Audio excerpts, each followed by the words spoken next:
obviously your fight after Christmas is going to come very quickly.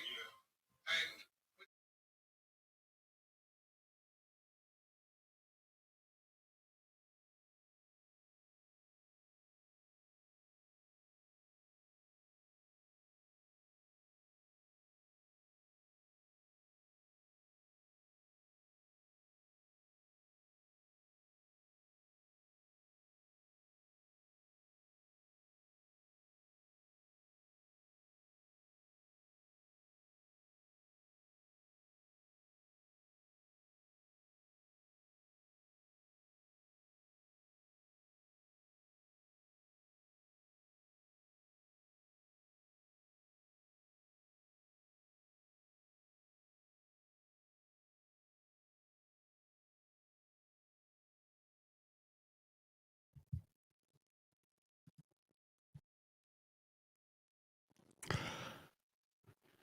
Yep.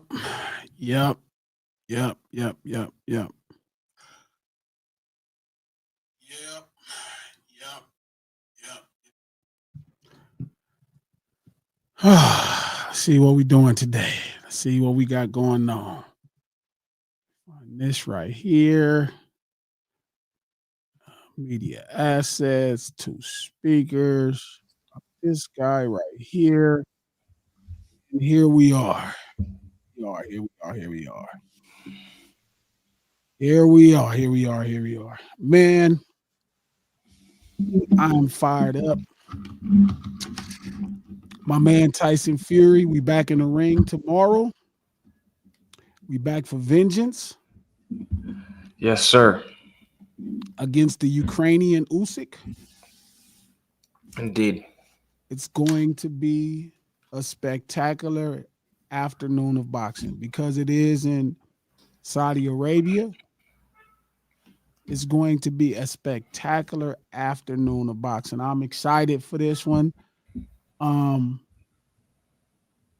It's a million things going on today. You know what I mean? I set up something for my homeboys, my family, my childhood friends. An event. I did a favor for someone, and I thought they were doing me a favor back. And it almost feel like they trying to pull out on me, so I got to go settle that once I finish streaming. They trying to pull a venue from up under me, which is crazy, or trying to overcharge me. Oh, Lord. Still got Christmas shopping to do. I'm limping to the finish line. My year restarts in February, March. Got you. That's when my year restarts. You know, everybody else year restarts in January, and I still got to play today to their year of restarting, but my year don't really restart till February, March, because I didn't really start until, remember, my leg was messed up, so I didn't really get going till March. Yeah. So I started everything again in March. So I start seeing everything around March. So I'm excited about that. What's up with you though? How was this morning? Shit. Another multi-$1,000 check to Oklahoma for one of my 2 wells. The other one I opted for the deferred thing, which is a gamble because I don't know what the voting looks like. So we'll see. It's very fluid. I too am limping to the finish line. That's probably optimistic, assuming I'm even moving in the right direction. But yeah, big fat flipping mess. No Ceilings Live, the lunch hour. Every Monday, Wednesday, and Friday, noon Pacific Standard Time. Pacific Standard Time. I don't know why I keep saying specific, but I like that. Pacific Standard Time, Monday, Wednesday, and Friday at noon.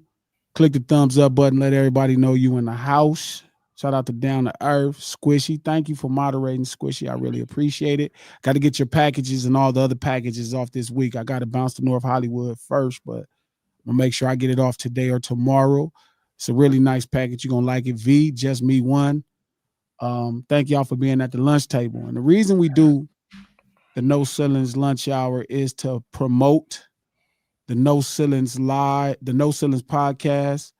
We just dropped a new episode Tuesday. Look in the description, the No Ceilings podcast. Check it out. iHeart Podcast, Apple Podcasts, or anywhere you get your podcast.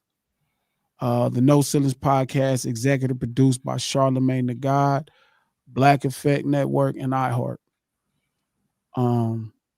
I titled this specific stream. I remember probably about 4 or 5 years ago, people was running around saying being a rapper is the most dangerous job in America, or the most dangerous job in the world. I think a couple, artists passed away from different circumstances, but somehow danger became affiliated with being a rapper. Sure. I did a stream Monday with my homeboys, Ace Boy Pun, AD, Problem, Manny, couple homies. Shout out to Siete, who was on the new Kendrick Lamar album, Dodger Blue song. Really dope brother from Compton. But we were doing a stream. And on this specific stream, we were talking about the Dr. Dre Snoop album. Sure. Now, again, I learned music probably about 2012. I started learning music. Like, I started learning records in 2011. And once you start that journey down the rabbit hole that is records, you know what I mean, you're going to run into music, especially if you start, once you get back to the 50s, you know what I'm saying, with Ray Charles and different stuff like that, you're going to always end up at music. Yeah. 2013, 14, I started learning how to play the bass. I've been practicing the bass for 10 years. So I have started to hear music. Now, that don't mean when I make my hip hop, you know what I'm saying, I'm about to overdo it with music. Like, I understand what hip hop is. I mean, we talk about it a lot. And shout out to the lunch table. I know we always had this conversation, but, it's so much gray area in the conversation that you always have to triple down on certain points. And the point of hip hop being street urban culture personified through the arts element, that's flushed out. That's the whole thing.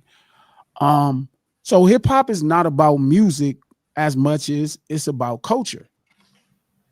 You know what I mean? Like, yes, music is a force in it, but remember, hip hop is, you could actually dance what people would call hip hop or b-boying to funk music.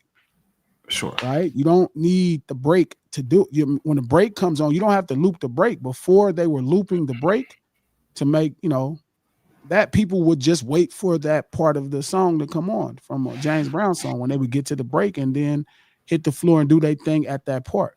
So hip hop was in existence before the music was in existence.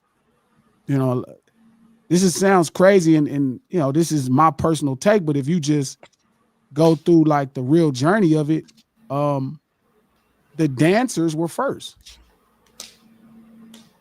The dancers were first. You know what I mean? The DJs exist, and that style of DJ exists because of the dancer. Like, they started looping the break because the dancers, they wanted the dancers to stay on the floor more. But the dancers were already on the floor. And just think about this. With hip hop and rap, you have rappers. They're talking about something.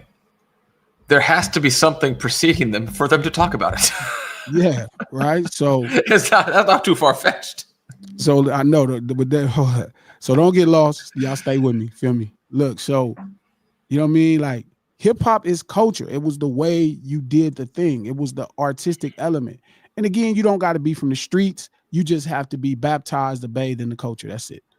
Sure. I mean, in the culture that comes up in those communities. So it's really simple. It's not deep.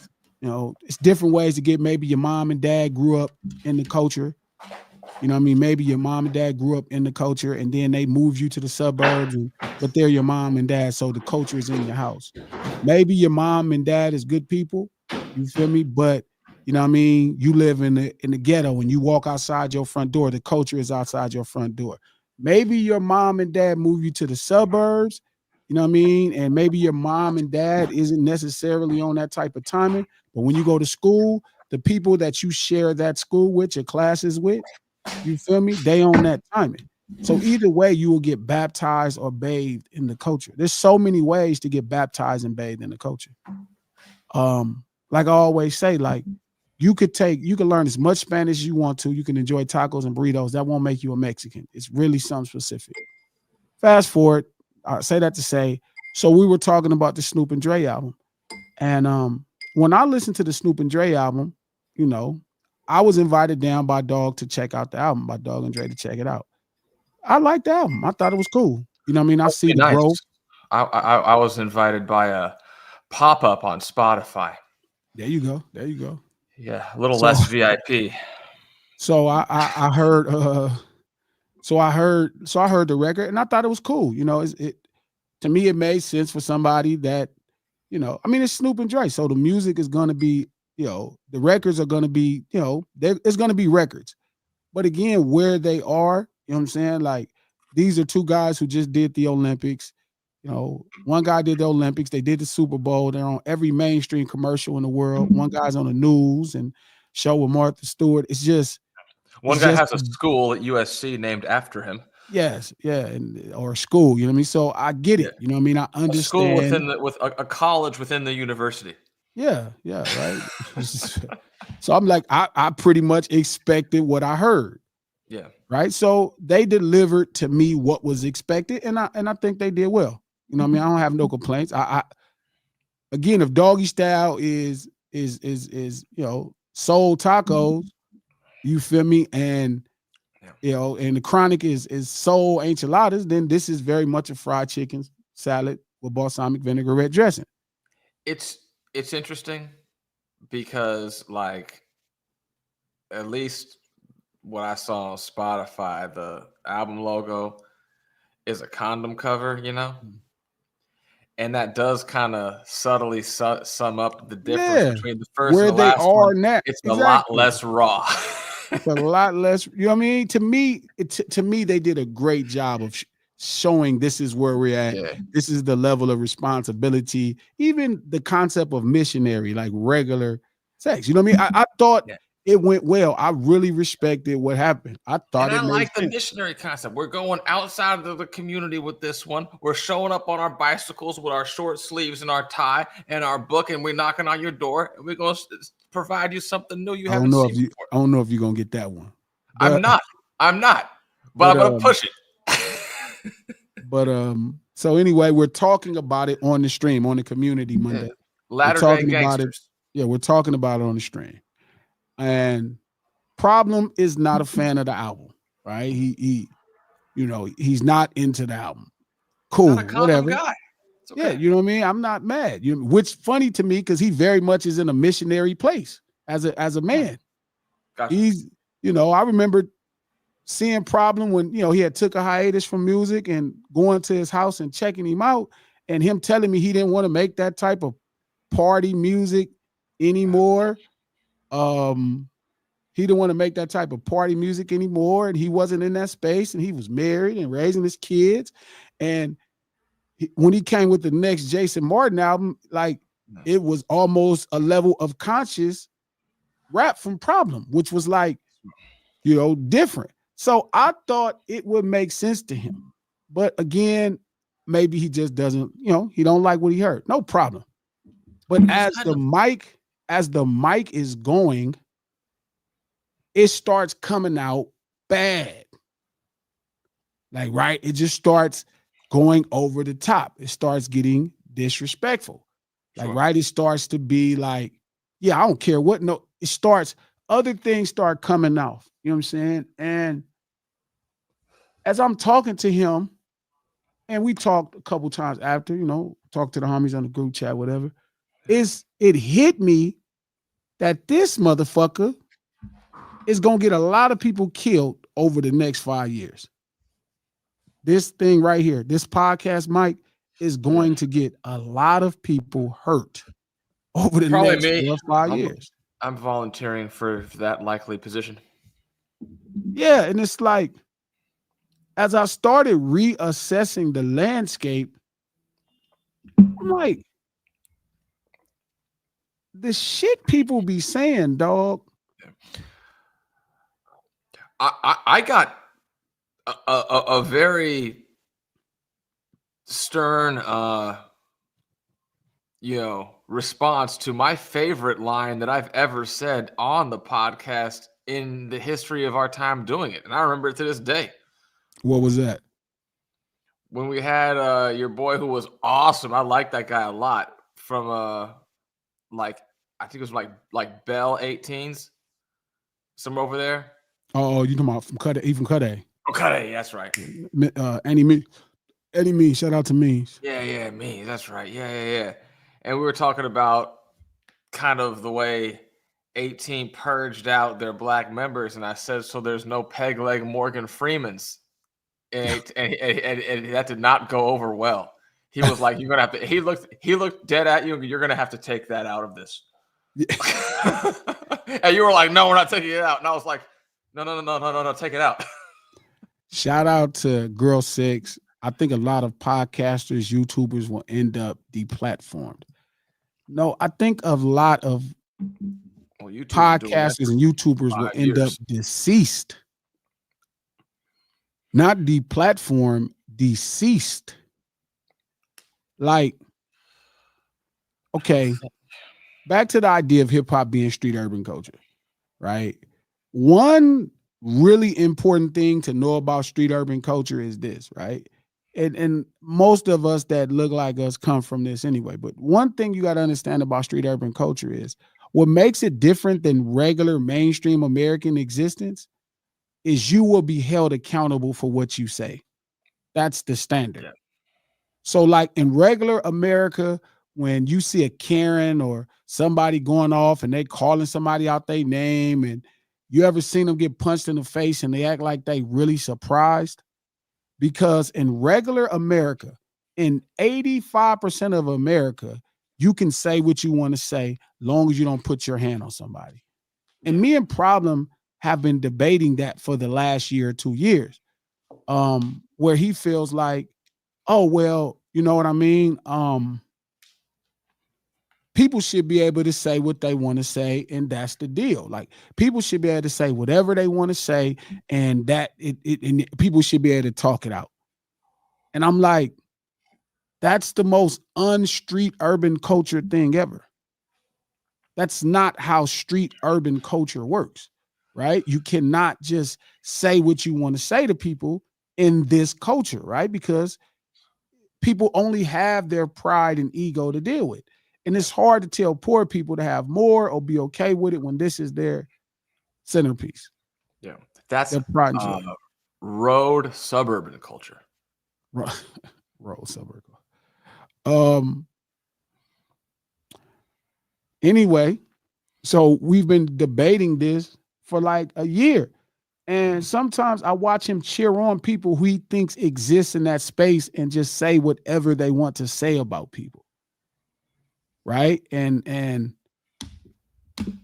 they just want to say what they want to say about people. And I'm like, yeah, that's not really how it works. You know what I'm saying? Like, and I think podcasting really, it's funny because I was thinking about calling this stream is podcasting the new gangbanging. Because there's this weird empowerment thing that's happening with podcasting where people, to me, who would never say this to someone's face, and again, this is not, well, actually, this even would be about Problem. It's just certain things he just wouldn't say to those people. I don't give a fuck who it is. It's just the way you talk to people. Some of these things you don't even say it to people. You just, at that point, you just start a fight. Yeah. Like, you know, it's the way you talk to everybody.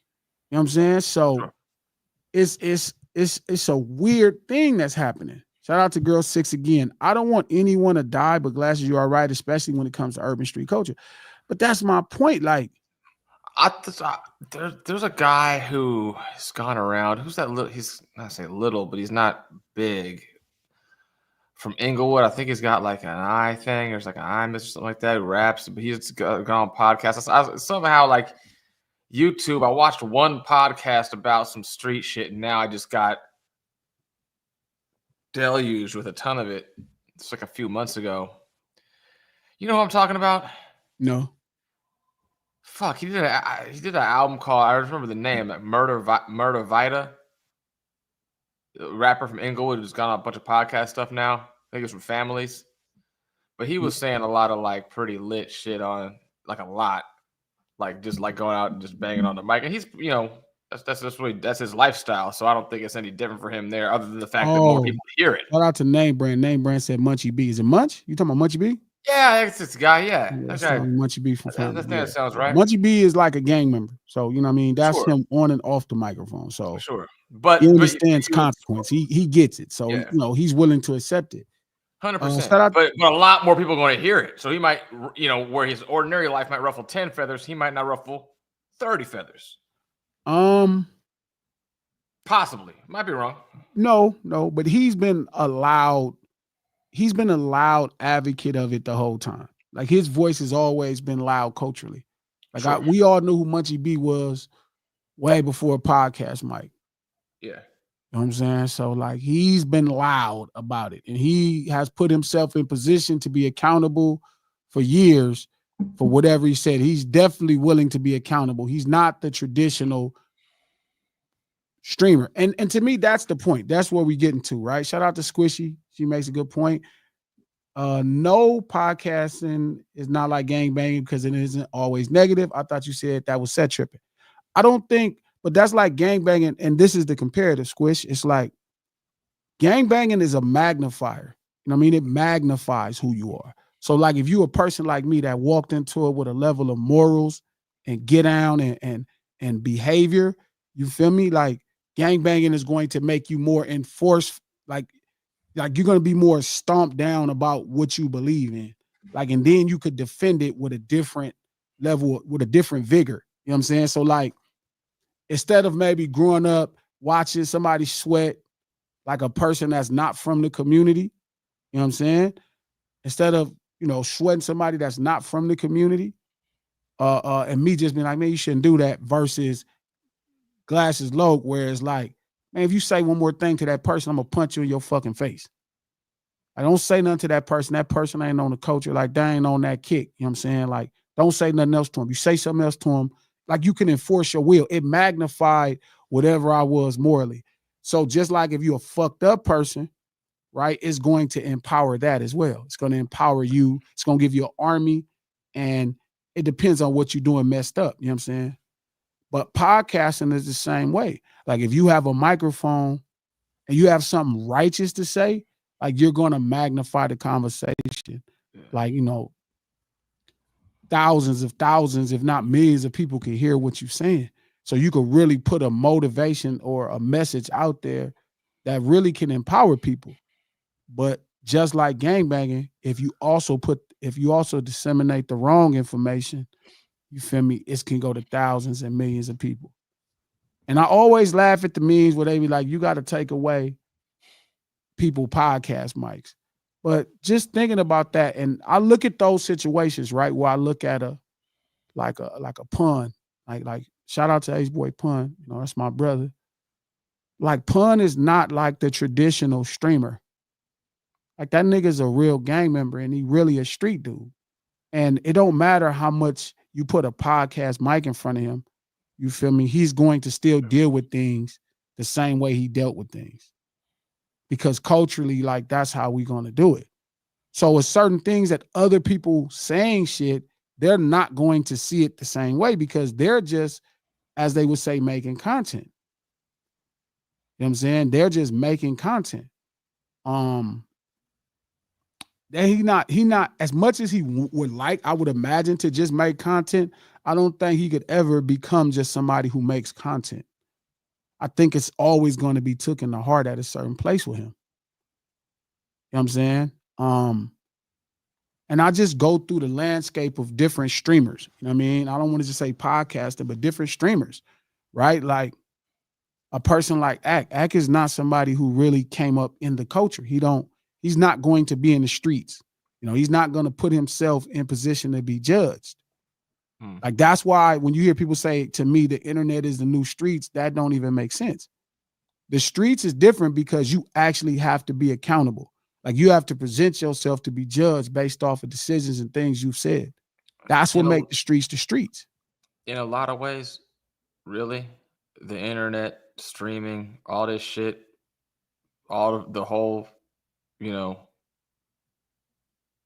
cosmos of the, you know, whatever you call the microcosm of transmission.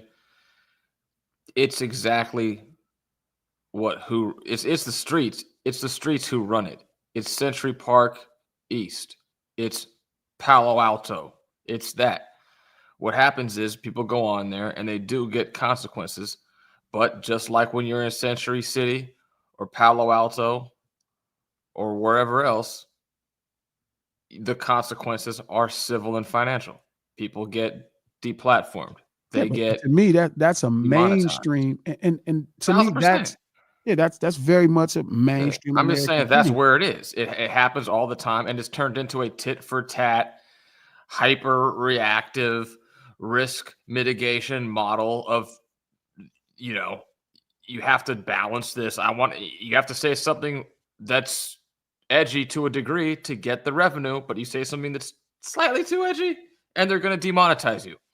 So No, that's no, the whole fucking shit. but I'm saying as people start to try and intertwine Mm, street urban culture or street urban culture, yeah, like I said, we've talked about multiple platforms to me who bask in street urban culture. They don't sure. bask in the artistic version of it, like Yeah, which is what hip hop is. They bask in just the seasoning alone. They ain't even seasoning food. They just serving the seasoning. yeah. You know what I'm saying? Like They're that again, hot sauce I store at the mall that only sells hot sauce. yeah, that's what it is. And it's like just seasoning. You know what I'm saying? And like when I really looked at hip hop and I'm like, all right, like I've done really well for myself. You know, if you take my true starting place, like I'm not some dude that grew up wanting to be a rapper. Like I didn't come from, in my mom house writing raps. Like I'm really a dope dealer. You know what I'm saying? Like I'm really a gang member. I really was doing that every day. And hip hop really came and saved my life. So I don't have the starting point as most artists. Like, yeah, I was at my mom's house writing raps or on the bus writing raps. Like, no, I was probably a foot in the grave, a foot in prison, 1 foot in the grave, 1 foot in prison, living a specific type of lifestyle. And then hip hop comes along and changes my life. Even before I understood what it was, it did right by me before I even knew how to do right by it. It did right by me for 7 years, you know what I mean, before I ever figured out what it even was. I mean, so it's like for 10 years before I knew what it was, it came and saved my life. That's why my respect for New York is really different, and even hip hop as a foundation. That's why I decided to make sure that I was always going to stand up for it. Like, I don't care what nobody say. You know what I mean? I before I knew what it was, I had made millions of dollars. It saved me. Then now it's like I'm dedicating my energy to it. Getting back to the point, it's like that's why I started to understand how did like I'm really starting to get over the last 5 years, I'm getting more into like what needs to happen in hip hop. Like I don't see it the way 99.9% of the people, even culturally involved, see it. I see it in this really 0.1 percenter type of thing. This 1 percenter, 0.1 percenter thing where it's like, oh, I need to wrap my whole everything in culture. Like I genuinely believe the way I see hip hop now is the way Death Row, they saw it in 1991. Yeah. The way Puff saw it in 1993. You know what I'm saying? The way Wu-Tang saw it in 92. Like I see it like the way RZA saw it. I see it as this, and then it's a 2025, so it's not as simple as just the music, but even when I want to present it in a physical manner, I know how to present it. Like I understand I am delivering culture fully. Like that is it. You know what I mean? Sure. So even when I'm making my raps, I mean, I let my skills take over, but I make sure I keep it cultured through the roof. And that's the art. I make sure the art is very much what it should be. You know what I mean? The art of it. But again, it's like I also understand people. This ain't 40 years ago where the only way you could visit Compton if you lived in Oklahoma, was through a NWA album. Like that's done. Like 40 years ago, the only way we could get the street urban culture of different places was to go through the art, to go through the artists. To visit Compton 40 years ago, you had to go through NWA. Not only could you probably not afford a plane ticket, right? But also you'd probably be a little worried about being at this place that they talking about. So you either had to wait for it to come on MTV, you know what I mean, or some video channel, whichever that one's time was, or you had to go buy the album, or you had to wait till they came to your town. That was the only way you could take in, you know, street urban culture from Southern California or Compton at that time. Versus now, where some kid, you know, in 2025 could hop on YouTube and see just a guy from Compton talking. They could see him sitting in Compton just talking. And that is great for fans of culture. That's fantastic for fans of culture, right? You have a different level of access. But the challenge for the art is now the art needs to be more concentrated. You know what I'm saying? Like you can't just give people like what they did 40 years ago, just some lingo and da da da. Like now it's like, oh no, I don't gotta listen to a rapper from A Trey Gangster. I could just go on YouTube and listen to Ant. Oh, I don't have to play Nipsey Hussle to get the culture of you know the 60s and South Central. I can go on No Jumper and just listen to Brick Baby. You know what I'm saying? And listen to a 60 talk. Like, you know what I mean? Like you can go right to YouTube and hear culture. You could hear the culture immediately. Sure. So I took that into account, even with how I'm presenting music now. It's like, oh, I need to really deliver culture in a way. And podcasting is streaming, and podcasting is presenting that. It's presenting another way into culture. Now, it can get artistically sweet, and I think we try to do a really good job of it. I don't think we take chicken shit, you know what I mean, routes to help people get into conversations. I truly like to believe consistently we try to push people's intellectual capacity a little. We try to broaden it a little bit more so they can think more. But the problem is, like, I agree with you initially that the real reality should be like there's a demonetization, there's a deplatform thing that should happen, right? But the problem is when you bring street urban culture into the fold, it's hard to take somebody who grew up with these kind of rules and then broaden the rules. Oh, well, you know what? I should let somebody get away with saying this. Sure. And it just hit me just over the next 4 or 5 years, how many people are going to get hurt because of some level of streaming, some level of podcasting. Yeah. I think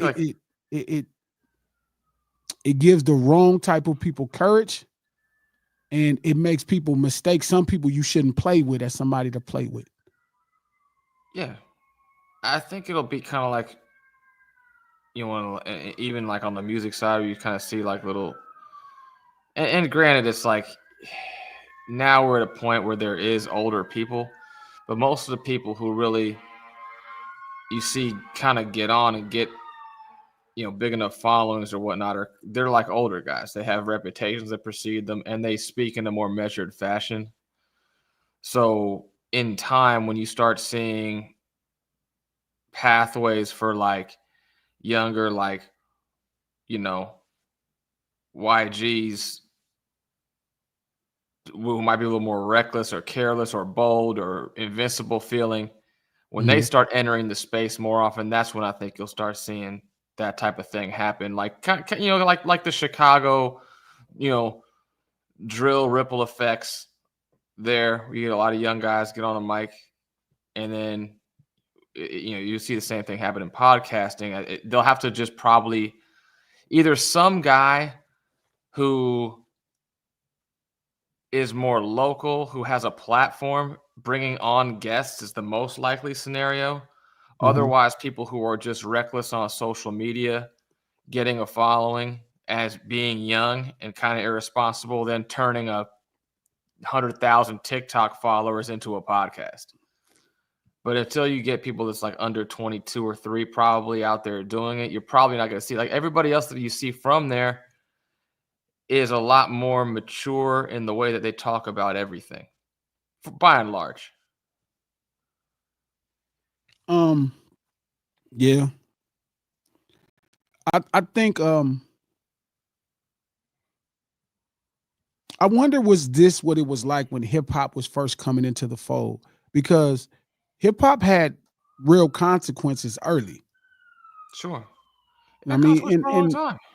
and again, there were some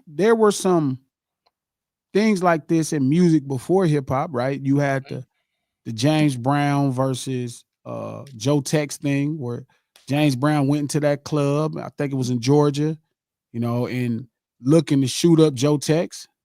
Sure. You know what I'm saying?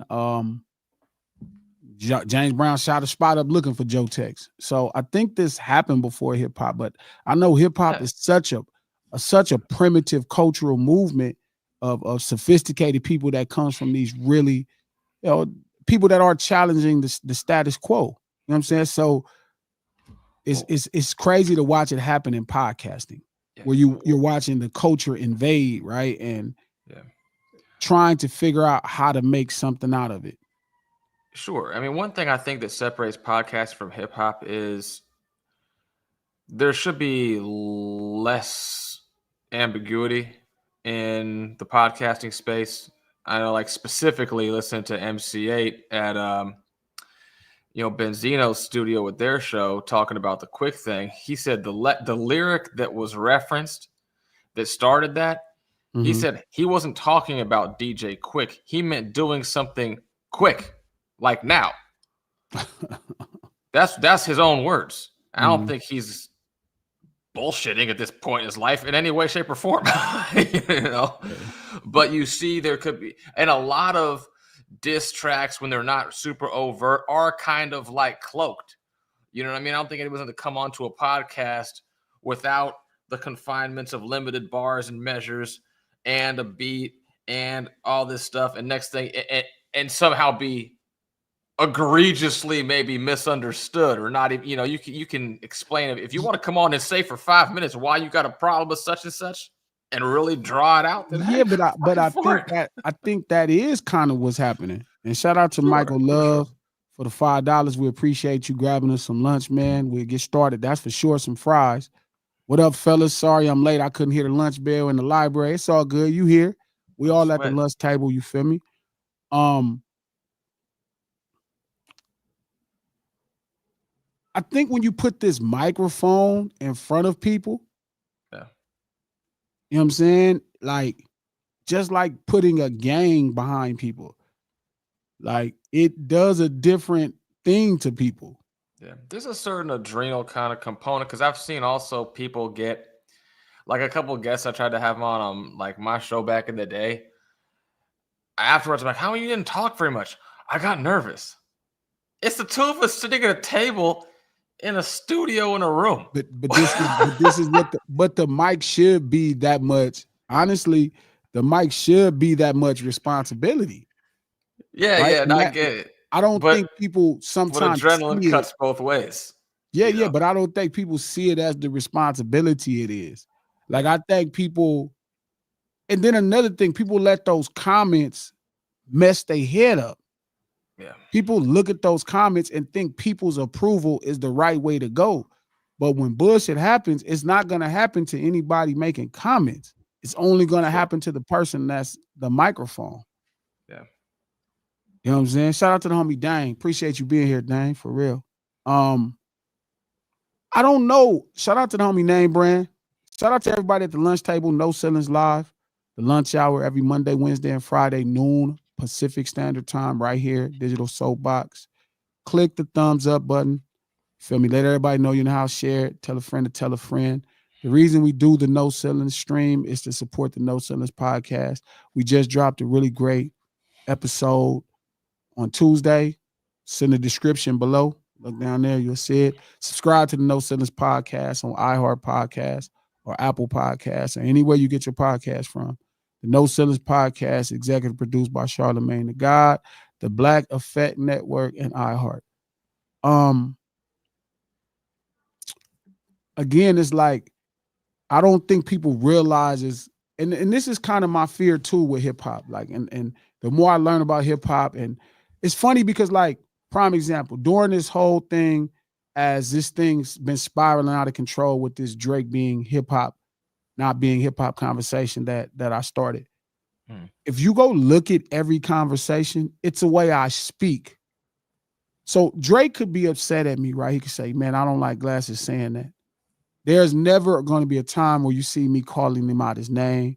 There's never going to be a time where you saying that I'm saying he's whack. I'm going to always address it with respect. I even address him with respect. And long as he don't do nothing that's ridiculous, like I'm going to have a respect in the conversation. There's no extra needed aggression. And rest assured, anybody that know me know that I got one gear. You know what I mean? On air, off air, I'm the same way. Like on the mic, off the mic, I'm the same way. Like there's no separation between Glasses and Charles. Like they the same person. I don't have multiple. I'm not the traditional rapper. There's no switch. Like Glasses is all the way, all the time doing the same thing. But I think when his mic comes on and people read the comments, something engages in them and they are confused like they're really leading a pack of thought. You know what I mean? Versus maybe somebody at the circus watching a clown. Yeah. And, it's probably not far-fetched to assume 99% of the people doing this are at least entertainer personality types who operate on getting an audience response, even if they're sitting literally at the lunch table at high school. That would be the person who's trying to be more demonstrable to get a laugh or get a response or whatever it is from just the 5 people in their circle sitting around them. And you take that over here with that same mentality. I mean, if you're not trying to do that, you're probably more just going to be a listener if that's your personality type. So it is concentrated in a certain type of demonstrative people that are going to be on here, and there's realities to that. Shout out to Mario Paulo. The middle class has always been a vehicle for hip hop culture. You had to pay for magazines and tapes. You had to have cable at home. If you was lower class, it was hard to discover or connect to hip hop. Nah, Mario, it's much more gray area than that. That probably would be really misinformed. I think you're confusing the business of magazines as hip hop. The business of tapes as hip hop. I think you're confusing exactly what hip hop is. Like a music video is not really a connection to hip hop. It's really like, for the most part, it's pretty much the most shallowest take you can ever get when it comes to the culture itself. And that sort of answered a question for me that I've been mulling over in my head, because there's how do you describe it? It's like reverse logic of outcome, as like the last decade or so, the amount of people making beats and music has exploded. The price point to do so has dropped. Yeah, the barrier for entries have been removed. Yeah, but it's become very homogenized, Well, I'm glad. Let me. Well, go on real quick. Let's stay right there. Just hold your thought. Let me stay right there, because it's just something we got to address with that. So again, like I've had this conversation multiple times, right? And again, Mario, the culture itself is not something to connect with. Like you just it, right? So you don't have to connect with it through music. That's not like the version that you kind of see of hip hop is a little different, right? That's the artistic merit for people that's outside of it to some degree to get a shallow take. It's like you feeling like because you watched the movie Colors because you could afford a ticket meant you understand gangbanging more than me, who was actually a Crip, because I didn't go. Maybe my family couldn't afford to take the whole family to go watch Colors or Boys in the Hood. Now we live the movies, we live the songs, so we automatically connected. But to your point, Pete, hip hop started off like every other genre of music, right? Like again, if you go to the records themselves, just the records, not the culture, but just the records, right? 79 to 84, right? Sylvia Robinson, those are bands playing those songs, right? Sure. Those are bands. Sylvia Robinson, that's a band playing Rapper's Delight. That's a real composers playing the message. That's real composers playing the early Too Shorts music. That's real composers playing. Larry Smith can play the keyboard and the piano. I mean, so like hip hop was like any other music. You walked in making music, but then when obviously Marley Marl, 85 to 89, when he started, he evolved hip hop into where people celebrated, right? Which is, you know, the SP 1200, the usage of other people's music, you know, as far as sampling in a machine, right? To make music. You didn't have to know how to play anymore. You just could sample through a machine, right? And put a couple ideas from different songs together, and here's a production. And you rap and that's it. That is the thing that's celebrated because it takes, you know, it takes the least and makes the most. And it still had a barrier for entry. Now it quite wasn't like what it would cost to have a band go in a studio and make a composition. That was really expensive. You could buy this SB 1200, if I remember correctly, somewhere between $2,000 and $5,000, which in 85, 86 was a ton of money. So it still had, you know, a real barrier of entry for most humans. You really had to want to do this and have the economics. And I think that's your point. So it's like, I think we celebrate innovation. Go ahead. I'm sorry. Well, my point is, to Mario's suggestion, there was a distinct regionality, and a lot of that does come with the evolution of the art, exactly as you're talking about, you know, and just like the learning curves of how all of that works. However, the other aspect is what hip hop music is music. And at the time, I mean, radio DJs were a big thing. The radio was free. You could hear the music for free. Yeah. But you couldn't see everything. So you're going to dance how you locally are going to want to dance, and dress how you locally are going to want to dress, and mix what you hear from New York in with what you're doing in New Orleans or Miami or LA. But you still get to really only hear it predominantly. So you get a local rendition and spin off just the sound, whereas now you're seeing the way people dance over there, you're going to do it here. You see the way they dress over there, you're going to do it here. All these other things, and it has broken down some of those regional barriers, because now the internet effectively is free or close to it by comparison to all those other things. Yeah, no, agree. And innovation has always been keen in hip hop, right? That's an important thing. Like, you know, making the best out of a bad situation. You know what I mean? So, but to that point, you know, the reason I don't hold it against a lot of the young producers is I think that's normal. That's a normal thing for, you know, when you first get into music, you start to emulate things you like. I mean, that's but it was harder because, like, let's say in the 70s, if you wanted to play the drums and you were, you know, in the 80s, you wanted to play the drums, right? You had drums, like, you know, you had to emulate Larry Blackman. There wasn't any bad drummers. Like, you would have never heard them if they were bad drummers, right? So Larry Blackman from Cameo, whoever was playing the drums in Cameo, like, that's a really great thing to have to emulate.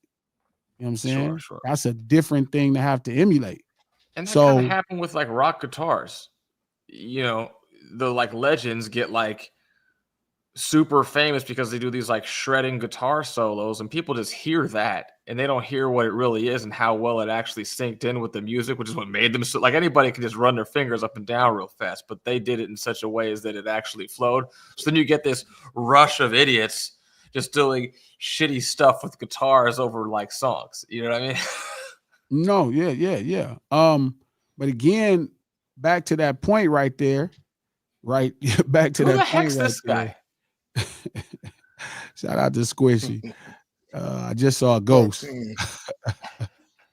Okay, so, you know, again, 40 years ago, if you wanted to be a part of music and you wanted to play the drums, like, there was no bad drummers that were getting famous, that were being popular, right?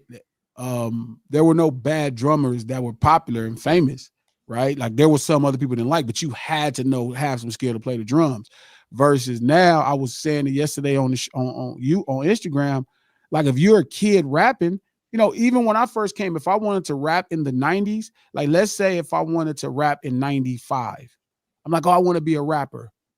and I wanted to emulate rappers, you know what I mean, that were doing well, like that were popular, it would have been Tupac, Snoop Dogg, right? It'd have been like somebody from Wu-Tang, maybe Method Man. It'd have been, you know, the Dog Pound. It'd have been like these elite talents, right, that I had to emulate.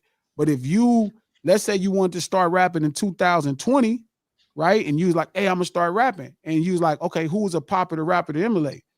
It could be somebody like Blueface. Yeah, right? and Because Blueface and you know, like I said, no shade to the young homie. It's like, you know, Tatiana is his 8th song. Like by the time I heard Dog Food, they had already probably did 200 songs. Sure. By the time I heard, you know, Tupac, this is 95, Tupac probably had already recorded 200 songs. Like these guys were already coming into a mastery of their craft versus again, because there's less barriers of entry now in hip hop, you know, it's more people that feel successful. They feel successful.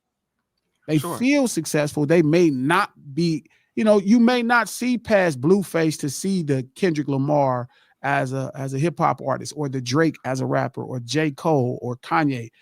Like Blueface is big as life right in front of you.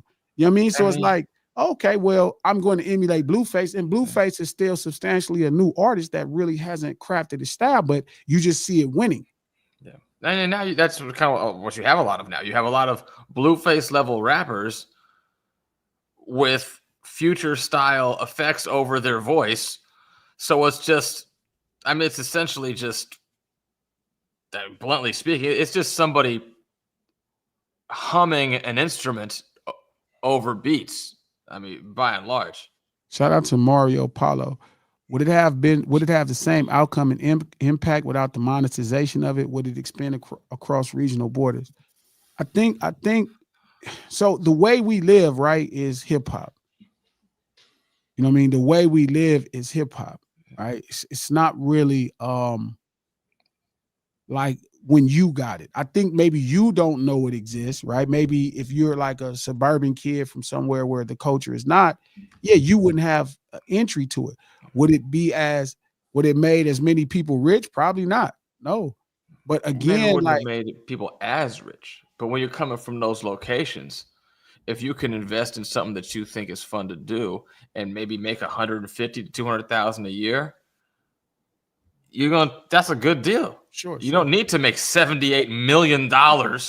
And this is going to be weird, right? When you say, would hip hop expand across regional borders? I don't know if that's necessarily a good thing, you know, what you're asking me right now.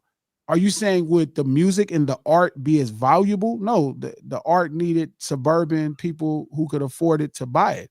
But is it good that Crips and Bloods are in every town? You know what I'm saying? I don't quite know if that's good. You know what I mean? Like, is it good that you live in a suburban community? Would your mother think it's good if, you know, if you're in a suburban community and you using slang?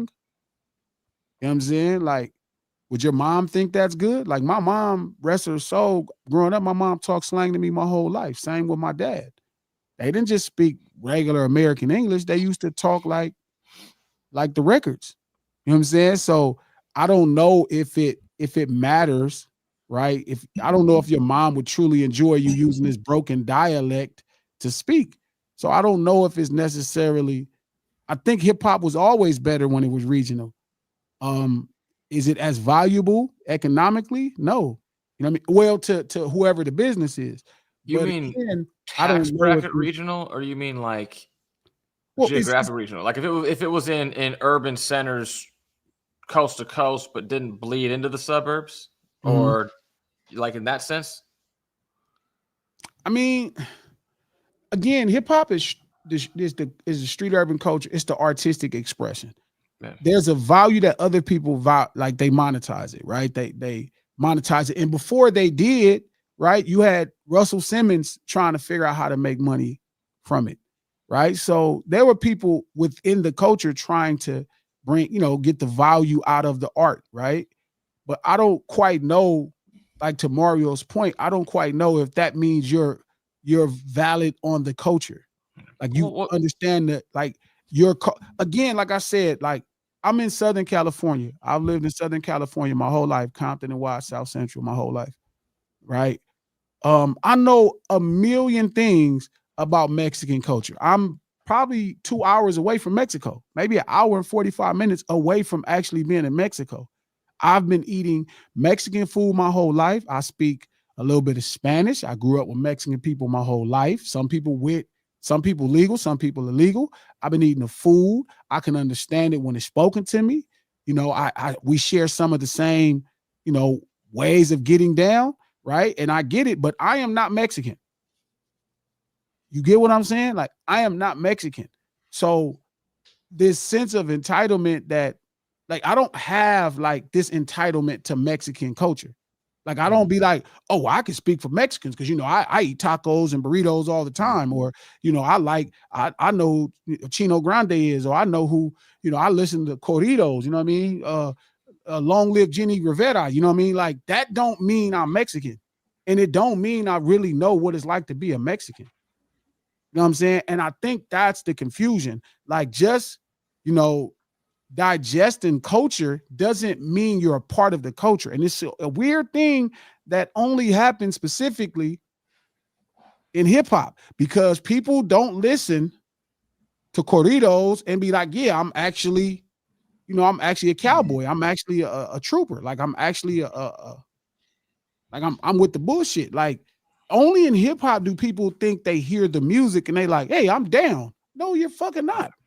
That's like a suburban white phenomenon all across the board. Those people will listen to country music and they'll go to like some country concert at the Pond in Anaheim, and they live in Irvine, and they wear cowboy hats and cowboy boots and shit like that. They're always looking for some sort of vacation escape. They'll go down to like some vacation spot, whatever, and try to pretend like they're from there. They go to Club Med and get braids in their hair in Jamaica. They always do weird ass shit. It's like there's such a petri dish laboratory ecosystem in life that they almost look at that, honestly, in the same vein as the way people look at, like, it's St. Patrick's Day, I'm gonna put an Irish hat on, or I'm gonna, or whatever, and all of those types of things, like different cultural holidays. It's that we're gonna just dress up and celebrate what they. So you think they take it in the you same way. saying they cosplay the culture? Well, I think what Saying what? Peter's saying What is the that culture? I think what Are Peter's you saying saying there's almost like cosplay? there's a normal human thing that, right, when you're into specific cultures, when you are into specific cultures and there's time to partake in that culture experience, you tend to play dress up and try to get into the part. But I don't think most people leave those things like, yeah, I'm a country guy. Like, if you grew up in Brooklyn and you went to a country concert, I don't care the outfit, you still wouldn't guise yourself as a country guy. You feel me? You wouldn't be like, hey, you know what? I'm from, I'm country. No, you're not. But for some reason, I think that for some reason there's a blurred area though in a lot of that. I think there's a lot of people that, and you see it like right now. There's a lot of people moving out of cities who are city people into mountain towns, small mountain towns in Nevada, in Idaho, in Montana, in Colorado, moving out, into these rural areas or whatever the hell. And they're like trying to embody a lifestyle that they've never actually lived. That's happening. Like, it's in pretty good numbers. Shout out to one of my childhood homies, Teo. I've been knowing Teo since I was a kid, street race, which is crazy because that's his own culture. And I'm glad Teo's here, right? I think the phenomenon of hip hop predates what I was talking about with people in the last 5 to 8 years moving out of cities, moving from Silicon Valley to an hour outside of Reno into the mountains, or whatever, like, or moving to Auburn, California, or Idaho from Orange County. But a lot of what we're talking about probably is what enabled a lot of people, when that value bottom hit rock bottom in a lot of urban centers, to have a lot of these urban center reconstruction projects where white people moved into these busted down neighborhoods and turned warehouses, and they're across the street from like a real neighborhood, but now they got a coffee shop on the corner and gentrified the place because they probably got to some degree auto familiarized with that environment without ever having to be there. You know what I mean? And shout out to Teo again, my street race partner, which that's another culture in Los Angeles, street urban lifestyle, where there is not just black people, there's a ton of white people and Spanish people and gypsies, and it's just a complete world that we all speak the same. Like if I tell somebody I'm gonna give you two in the go, and it's certain ways that we talk in that culture. Again, culture is land. But shout out to Teo, Is his a white. picture a drag race? Yeah, that's a Vega. Like That's like his Vega. real? Like that's up Yeah, on that's that, really that's leaving. that's See, fucking like awesome. that. Like when I say a car is leaving, that means Yeah. it's taking off from the starting line. It's taking off, like it's leaving with the wheels up. Sure. Right. So it's culture, but he makes a great point. A white director couldn't have directed Boys in the Hood because he wouldn't understand the culture. Suburban America listens to hip hop culture. America hears hip hop, huge different. And that's Pete's point as well. Shout out to Mario again for driving this conversation and being loud at the lunch table. Man, I really appreciate that, Mario, because it's important. The commercial appeal of what is now hip hop wouldn't get to that point without middle class. I don't know if it's good or bad, like Glasses stated. But I don't think that's what make hip hop, the commercial appeal of it. Sure. Like we don't act this way because it's valuable. We act this way. The culture of it is because the environment breeds it. Yeah. So the commercial appeal has no bearing on why we are the way we are.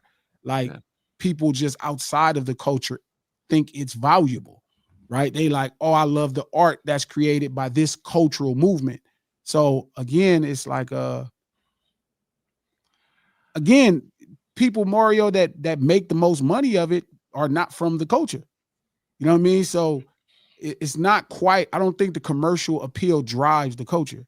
I think the culture is valuable, and that created like people decided like, oh, this is worth selling because they saw people selling it.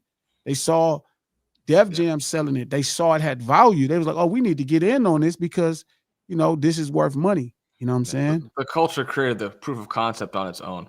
And you probably see as big finance gets into it, you could kind of get a sense like there's a lot of, substandard art that is financially, on the positive that wouldn't have otherwise probably made it out in 1990 that can make it out in 2010. I feel like the real shift was palpable maybe like 2005 and after. That's just my own opinion. I'm sure it really happened earlier, but I feel like I could feel it around that time. Kanye, man, it's Kanye. Kanye really changed it, man. It's 03. And we'll really get into that conversation probably like maybe Monday we'll do it. You know what I mean? I really have some interesting thoughts about what Ye did. You know what I mean? What he represents. Shout out to Cameron Boone. My first time seeing you at the lunch table. Much love, player. Shout out to Ancient Echoes, Tyson Garcia, Mario, my homie Name Brand, Michael Love, Madon Kimmett. What's happening? It's like tattoo culture. You used to have to explain why you got your ink or did something for it. Now they just get it for the aesthetics. Yeah, like, and that's why I never really got blasted because like I never was into the culture of it. Now it's people emulating other people. And that's what's happening. Like I said, it's like my whole life, bro, like some of my best friends are Mexicans. Like I've been eating Mexican. It's my favorite food, bro. Like for my birthday last week, bro, I had tamales, bro. Like for Christmas or New Year's, we look for tamales. Like, bro, like this is such a thing. Like I grew up with Mexican people my whole life, eating Mexican food, understanding the language that Mexican people speak, being into the culture for somewhat. But I would never think that I'm Mexican. Like I just don't go together. And it's just this weird space with hip hop and even podcasting where this mic will make people think that there's something that they are not. Sure. And it'll make you present it because you could fool people in them comments. That shit ain't no joke. Yeah. And And it's people will like your shit if they don't like you yeah. because it's entertaining. People confuse a like, an endorsement or whatever with a like, or they don't, not necessarily, or my numbers are up. They might be up because they hate your guts. Half of the people who listen to Howard Stern listen to him because they hated him. Yeah. But yeah, so again, Mario, it's like it's more unique, and I think that's what's happening. Even in, I think it's human beings avoiding who they are and falling in love with other things outside of them. You know what I'm saying? It's like a woman with a small frame that see another lady with big titties and want them, and it's like you don't got the frame for them titties. Or it's like a girl with thin legs. You know what I'm saying? And she get a big booty, but she don't have the legs for that ass. Like it is about looking at other people and then kind of seeing what they have and wanting that instead of really truly. And hip hop, even hip hop when it's done at its greatest, is truly representing other people, using yourself and your talents, whatever makes you special, to represent other people. That's when hip hop is at its greatest. Hip hop is not at its greatest when it just represents you by yourself. If it just represents your interest, it's not even really hip hop. And me and Steele talked about that. And I think that's what's happening with podcasting. Like, y'all don't think we could get on these mics and talk about whatever's popular? Like, I am the kind of person that could say what I want to about somebody and then really deal with all the consequence behind it. I could get on this mic and say fuck every nigga and then see them and be with whatever they own. That's just how it is. Feel me? But really, as somebody who fancies himself a thinker, some level of intellect, whichever level you think I am, you feel me? Is like my goal is to have conversations that are harder, like things that we don't talk about, things that we don't openly discuss. You know what I'm saying? We don't discuss. You know what I'm saying? And I think that's important. And I think that's what's getting lost when these podcast mics come on. But I just thought about that and I was like, damn, man, like this shit is really getting dangerous. It's really getting dangerous. I ain't saying much because I know the show is almost over and I was just listening. The thing is, man, it became that way once the video became a part of it. When this thing was just audio, it was way different, bro. But now I don't know what it is about these cameras and mics. It just make people want to show their ass, man. But again, remember gangbanging, that's the driving force of gangbanging as well, is to matter. Like people go from, one thing that I understood about gangbanging and with most of my homies is they just wanted to matter. Like most gangbangers just want to, like, listen to Monster Cody talk or like Turtle talk. Some of these legends, Turtle, rest in peace, from Santana, from Compton. Listen to him talk. Listen to Monster Cody talk, rest in peace, from A-Tray. Like their driving force was to matter. Even when you listen to stories about Raymond Washington or Tookie, like Tookie going on a Gong Show, people just want to be, they don't want to be ignored in this world. So I get why these mics can give you a different power. Just like gangbanging, it could give you a different power. It could make people hear you. People want to be heard. You know what I mean? Especially from these environments. That's what a driving force of hip hop is. People wanted to be saw. They didn't want to be ignored. They was tired of their existence being looked over. So that's the same thing like a drug, dog. Like that's drug can give you a false classification. Huh?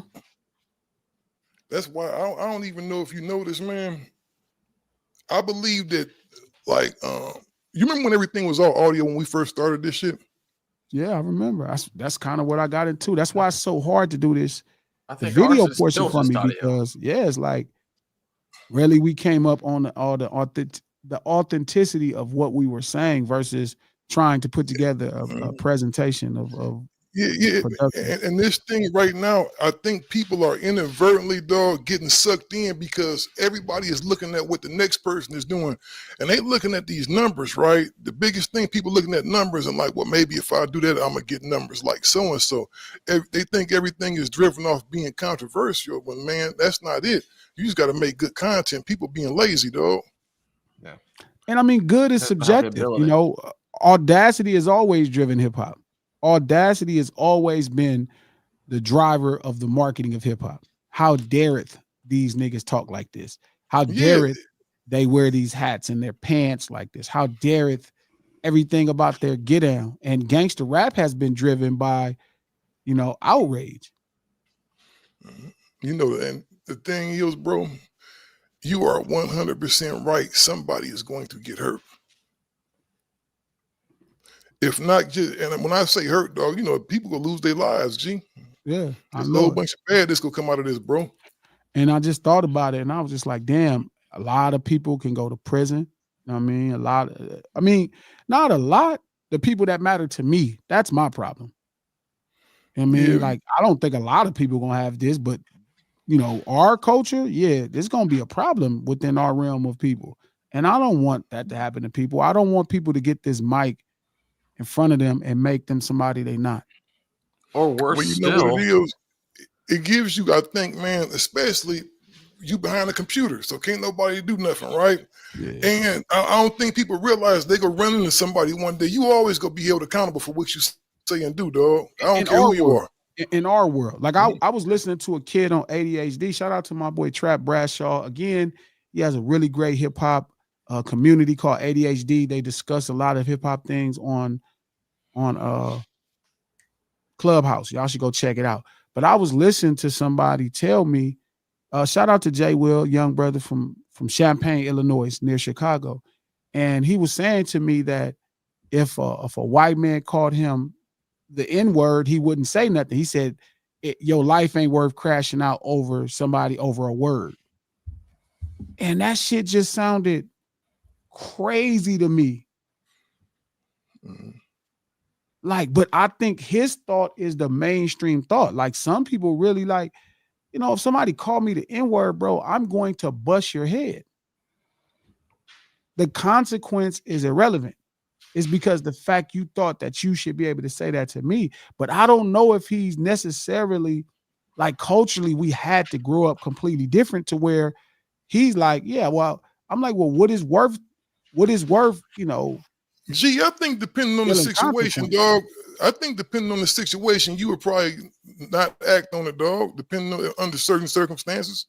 I mean, maybe if the police was right next to me, but if I'm walking in the store and some, man called me the N-word, I'm probably going to deck his shit. Yeah, I had that happen at the grocery store, right? This white woman called me an effing N-word, right? Yeah. And I said, no, your ugly ass baby a nigger. And it fucked her up so bad, she just stood there and looked at me, dog. And it was kind of like, she just looked at me like, what did he say to me? She said, you fucking nigger. I said, no, that ugly ass baby a nigger. And she was just like, I'd have slapped her face. She was just like, and I'm not mad, and I'm not mad at her face, bro, and you go to jail. All because you don't gave her. Now you really don't empower her, dog. We got to stop letting motherfuckers empower us and live rent free in our head with certain shit. Don't get me wrong. I would beat the hell out of a motherfucker given the right circumstances, but I don't think it's worth going to jail over. I think it is. And see, that's my problem. That's the thing that, yes, I disagree. That is worth going to jail over. In certain circumstances, dog. In certain circumstances. Me cold cocking that woman in the middle of Albertsons, dog, wouldn't have been worth it. No, not cold cocking her, but you should have slapped her fucking face in a circle. And gee, they'd have threw my ass up under the jail. When they came, I'd be in court. Why did you beat that woman down and give her a concussion? She called me the N-word. They go say, we don't give a fuck. Guilty. Yeah, but I don't think everything is all like again, this is where it becomes gang past street, right? Because in the street world, you raise culturally in a way that everybody talks and speaks, blah, blah, blah. They all understand the same language. They understand the fashion. We all share the same interests. But this is where it goes to another level of gangs, right? And gangs is like the law is not the deterrent. Like the jail is not the deterrent. Like, right, you size it up. Now, again, could it be like a lack of value for freedom or a lack of value for life? Possibly. Or, right, it could just be, in my mind, I'm more just. Like, I'm like, you know what? Yeah, you need to be taught this lesson. I'm going to slap you in your fucking face. Right in a circle. And when the police come, I'm like, hey, let's go. You know what I'm saying? Like, I'm going to leave, right? Then they could put a warrant. They'd be like, Glasses, we got to take you to jail. I understand. Judge, if the judge asks me why, I'm going to fight the case. She's going to come to court.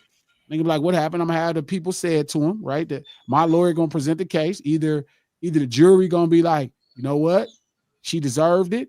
Or the jury going to be like, no, you got to go to jail. But either way, if I went to sit down, a white lady calling me the N-word is worth doing 6 months slapping her in the face over.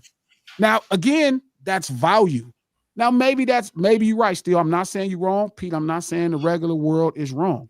I'm saying what I value 6 months over based off what people can say to me is just different. I'm not saying you're wrong or you're a punk or nothing, but I would have slapped her fucking head off.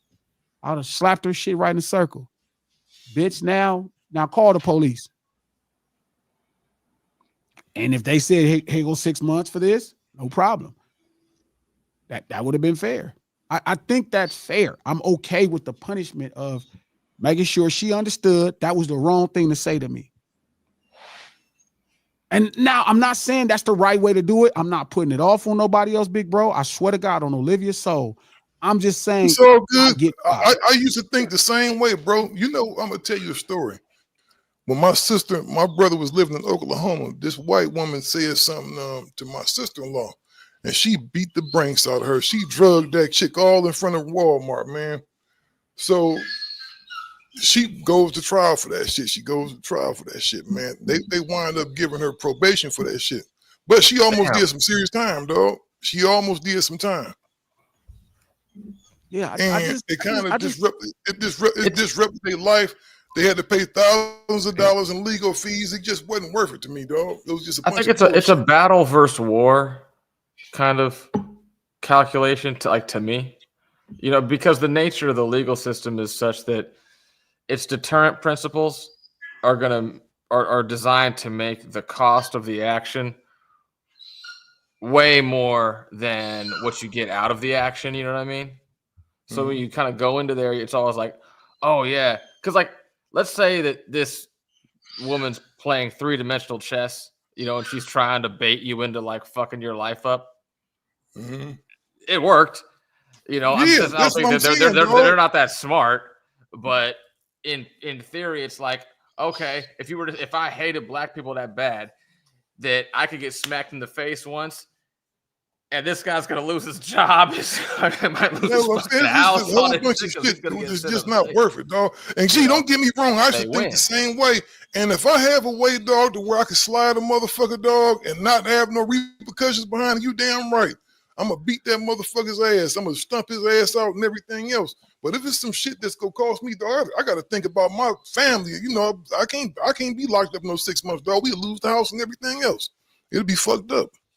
And I understand both sides of the argument. Like I understand. I get it. I'm a pro consequence guy, and I don't even like the idea of consequence guy. I don't even like the idea. Let me take this dog outside, man. This motherfucker, I swear. Having to deal with like so and so did something wrong. I did something to them, but you think I overdid it, so now I have to pay an amplified cost for the consequence overdue. I'm not a big fan of that in principle, but it is the reality. Yeah, I'm a long game guy.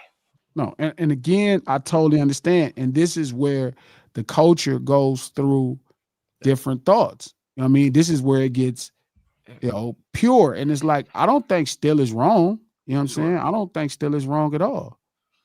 I just know that this is worth it to me. I get it. There's like outside of this conversation, but like within like the culture in general, from a broader perspective, there's one phrase that is very toxic, that's very recurrent, that you always hear. And I understand it. Like I get why it's said totally. And I don't think that it's necessarily a cause of problems so much as it's a reflection, because it's a statement of a thought process. But like, live for today because tomorrow isn't promised. I get the thought, but it's also very short-sighted in the bigger picture. You know what I mean? Like there's a line, I think it was that Charlie Sheen movie, like Wall Street, the original one back in the day. And I think he was like, fucking off money or something he was doing. I don't know. He was like some hotshot stockbroker, and his dad worked like a blue collar job. His dad said, like, you can say live for today because tomorrow's a promise, but if you spend all your money today, you're going to wake up every morning broke or something like that. It was something along those lines. It's just kind of comparing long versus short view paradigms. I think that's where poverty matters, right? Sure. It's like you really get that money is not everything. Yeah. Right? You really get freedom is not. You really start to classify life differently. Like what type of life? Like I remember somebody asking, a therapist asking me that, right? And he said, it was a weird question. I almost thought the therapist was gay, but he was like, I said something. He said, so you telling me you wouldn't suck dick to stay alive? And I was like, hell no. He said, but glasses, it's your life. And I was like, what the fuck kind of life is that? Sure, I get that. What kind of life is where people just mistreating you and disrespecting you? That's not life. That's existing. That's breathing, but that ain't life. That's living. What was it? Die on your feet and live on your knees or whatever that is. Is that how it said? I remember the therapist asked me that when he was like, so you would know. I'm not doing it. It ain't worth it. I got into it with somebody about something like that one time. I lived long enough. Some idiot was like, well, I work with people who really, are like destitute drug addicts. And believe me, if you have to do something, I'm like, that's what the punk mentality is. You always have a choice. Sure. The choice is, I don't want to get beat up, stabbed, or whatever, so I'll go be a punk and let someone stick their dick in my mouth. You always have a choice. Yeah. Facts. Well, again, this is No Ceilings Live, the lunch hour. We'll be back Monday. We're going to really get into this Kanye West and my thoughts on him and what happened when he came into hip hop. Monday at noon. We should change the name from College Dropout to Culture Dropout. Culture Dropout. I like that. We may start that conversations about culture dropouts. Thank y'all for being here at the lunch table. We're going to get up out of here. Make sure y'all go click the thumbs up before you get out of here. Go in the description, listen to the No Ceilings podcast. Great episode to drop conversations about tone and tone deafness. It's on Apple Podcasts, iHeart Podcasts, or anywhere you get your podcast. The No Ceilings podcast, executive produced by Charlemagne the God, the Black Effect Network, and iHeart. We out this motherfucker. Make sure y'all watch Tyson Fury fight tomorrow. It's going to be 3:00 in the afternoon Pacific time. So if you on the East Coast, it's 6:00. The fight is in Saudi Arabia, so it's earlier, 6:00 on the East, 3:00 on the West. That's the main event. The fight will be going all day. Squishy says she needs a direct line on you. Make sure y'all hook up. Much love to y'all at the lunch table. I'll see y'all Monday.